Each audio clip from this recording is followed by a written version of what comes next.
Hey everyone, welcome back to Master of Spin with your host, John Williams.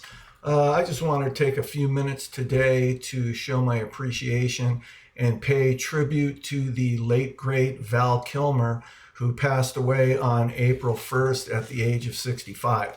I grew up in a generation where we loved going to the movies, and I'm a huge movie fan. So for me, Val represents probably the most iconic actor of my generation, a wide breadth of different kinds of films, different kinds of genres, and certainly probably one of the most underappreciated actors of his generation as well. I mean, in 1992, Roger Ebert said that if there was an award for the most unsung leading man of his generation, that award would go to Val Kilmer.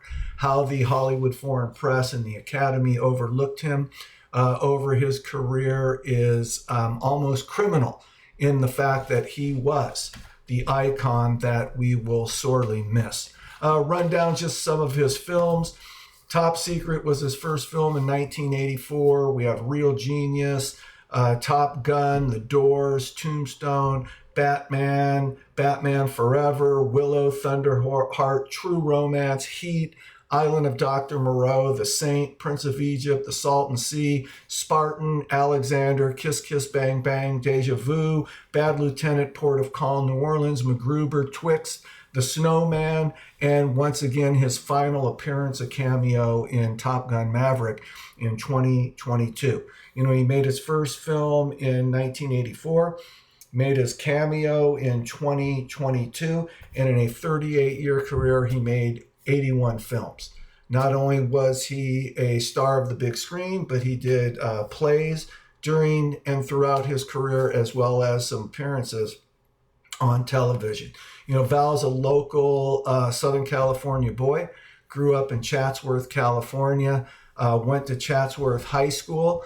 I have a roundabout association with Chatsworth High School in that my best friend growing up in Covina was a kid named Paul, and Paul had a best friend growing up in Chatsworth named Derek, and Derek and Val both went to Chatsworth High School during the same time.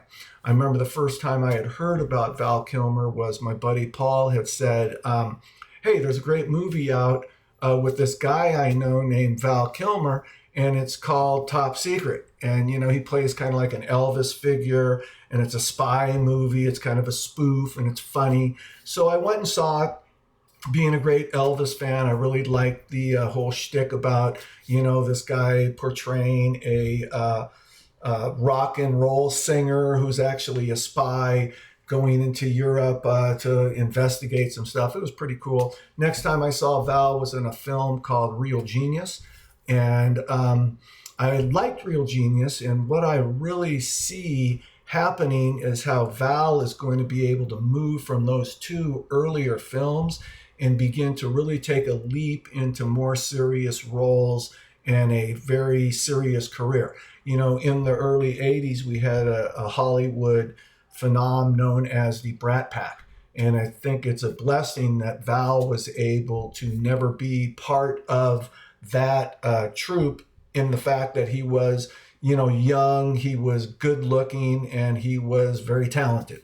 So, you know, a couple films that stand out to me for Val Kilmer are certainly Top Gun. You know, his role as the Iceman was iconic, and I think, you know, the combination of that cast, I don't know if anybody else would have played the Iceman, if it would have, you know, piggybacked on Tom Cruise's career, but certainly that was an iconic role. Certainly the Academy Awards and the Golden Globes blew it on the film Tombstone.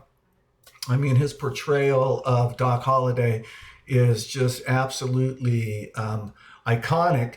And, you know, there were many great scenes in that film. I think the death scene at the end of the film where he and Wyatt Earp are, you know, saying their goodbyes in the hospital was great, but certainly no one will ever forget the scene that takes place in the forest where Johnny Ringo is hanging out in the forest waiting for Wyatt Earp, who he has challenged to a gun duel. And out of the background comes, surprisingly to Johnny Ringo, it's Doc Holliday. And he gives that iconic line, "I'm your Huckleberry."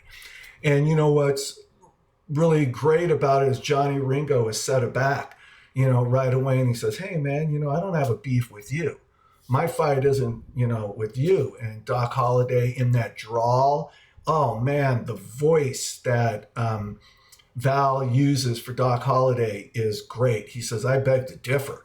We've started something that we never had, a chance to finish. Remember, a blood to the blood, whatever it was that line rendered." So he's, the makeup is great. It's like pasty gray. He's profusely sweating. He's got that cigarette in his hand as he's, challenging Johnny Ringo. And Johnny Ringo is trying to talk himself out of it, but ultimately plays the game and says, "Okay, I'll go with you. Let's do this thing." And he's circling around and he's got that, cigarette in his hand.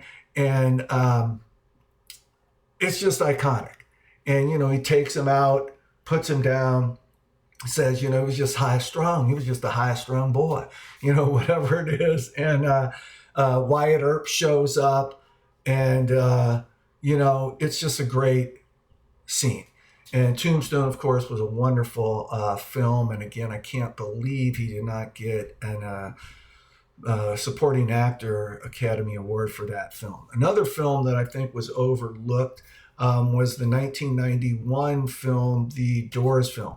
And The Doors film was a fantastic film and a vehicle for Val Kilmer, who really transformed himself as Jim Morrison.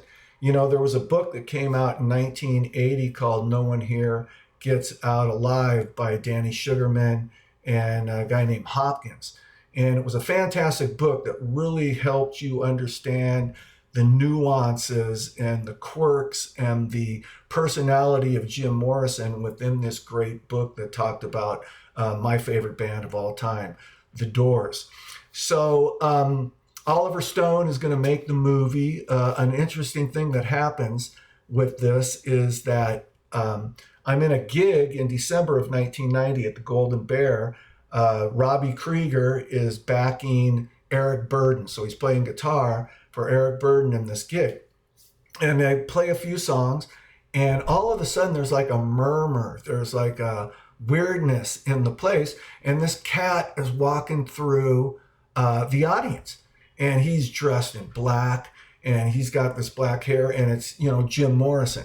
And I remember commenting to my buddy, I said, "Man, look at that Jim Morrison poser, walking through the audience and whatever." And the guy walks around, everybody's paying attention to him. He slips out the back door and disappears.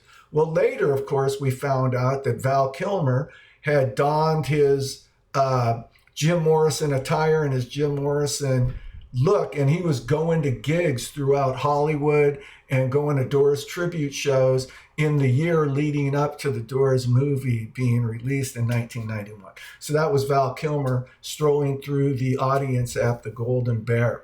Val, his run on Jim Morrison is just absolutely incredible, because having read the book, it was the personification of Jim Morrison. Again, I think, maybe Oliver Stone had some baggage, and that film was overlooked, but certainly Jim Morrison deserved a person like Val Kilmer to portray him in this great film. So I thought those two films in particular, Tombstone and the Doors movie, should have garnished Val an Oscar or a Golden Globe. A couple other movies stick out. Kiss Kiss Bang Bang was fantastic. It was with Robert Downey Jr. I also thought the movie Heat with Al Pacino and Robert De Niro was another fantastic movie. In 2019, I believe it was, my wife and I saw Val Kilmer at the Improv in Irvine, and he was introducing his Mark Twain. It was a Mark Twain deal that he had filmed some things. He had taken that on tour years before, and Val had come out, and he didn't disclose that he had, the throat cancer or had a botched throat operation, but you could hear the gravel in his voice, and it was very difficult for him to talk. But he was charming, he was funny. They showed scenes from the Mark Twain thing that he did, and it was just a fantastic evening of being there to see Val Kilmer. So again, I didn't want his passing to go without saying, this guy had such a breadth of talent. He took on so many different kinds of roles. He was never pigeonholed by Hollywood. And I just never thought he got the due that he had coming to him. But I think historically, when we look back at his generation, we are going to realize that we witnessed one of the greats.